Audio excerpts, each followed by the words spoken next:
Le flash d'information locale, présenté par Laura Sahin. Bonjour à tous et bienvenue dans votre rendez-vous de la mi-journée. Nous sommes le jeudi 11 décembre et voici les titres de votre édition.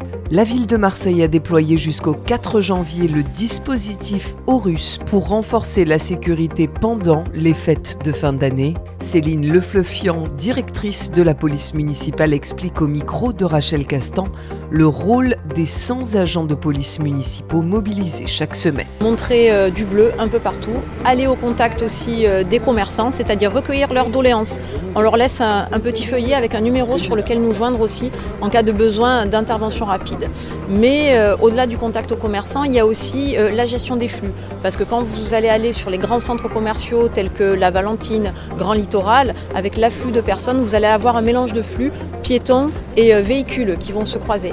Et pas plus tard, il y a moins d'une semaine, ce sont nos motards qui ont intercepté dans le cadre de cette mission un vélo modifié, trafiqué, qui a été intercepté à plus de 138 km/h, qui se livrait aussi au trafic de stupéfiants. 2 agentes du tribunal judiciaire de Marseille ont été mises en examen pour corruption. L'une renseignait notamment la DZ Mafia en prison, l'autre est accusée d'avoir transmis des données sensibles à son compagnon, impliqué dans des dossiers de stupéfiants.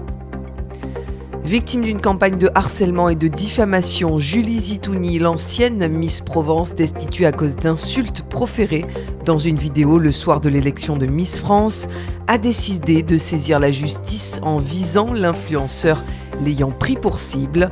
Elle dit recevoir des dizaines de messages haineux sur les réseaux sociaux.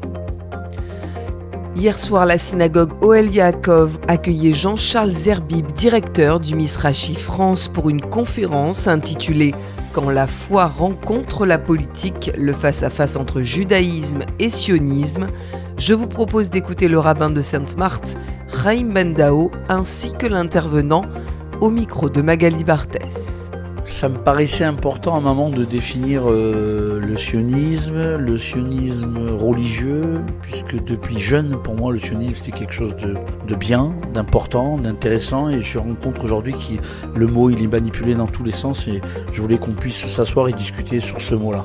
Le sujet de mon intervention, c'est que dans un certain nombre de milieux religieux, on essaie de faire croire qu'il y a une rupture entre les deux pour différentes raisons, surtout dans les milieux ultra-orthodoxes. Ça se répercute à travers, par exemple, la question de l'enrôlement des étudiants de yeshivot, donc les études talmudiques supérieures, au sein de l'armée d'Israël. Donc toute l'idée, c'est d'essayer à la fois de réfléchir par rapport à l'histoire, par rapport à notre passé, par rapport à nos textes, mais aussi et surtout, et c'est ce qui est important, dans la réalité d'aujourd'hui. L'État d'Israël est un État qui a besoin d'une armée forte, et pour cela, elle a besoin de tous ses citoyens, des hommes comme des femmes. Hanouka, ça commence ce dimanche avec l'allumage de la première bougie. De nombreux événements sont organisés pour cette semaine de fête. Dimanche, un événement réservé aux 35-48 ans, une Hanouka Party, est organisé pour les célibataires à la grande synagogue Breteuil. Puis le grand cirque de Hanouka Medrano est organisé ce dimanche sur l'esplanade du J4.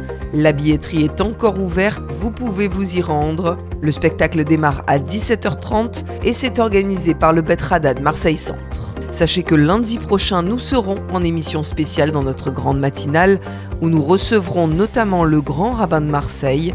Et puis nous procéderons nous aussi à l'allumage des bougies de Hanouka dans notre studio dans le cadre d'une émission de 17h à 18h, lundi, mardi et mercredi prochain.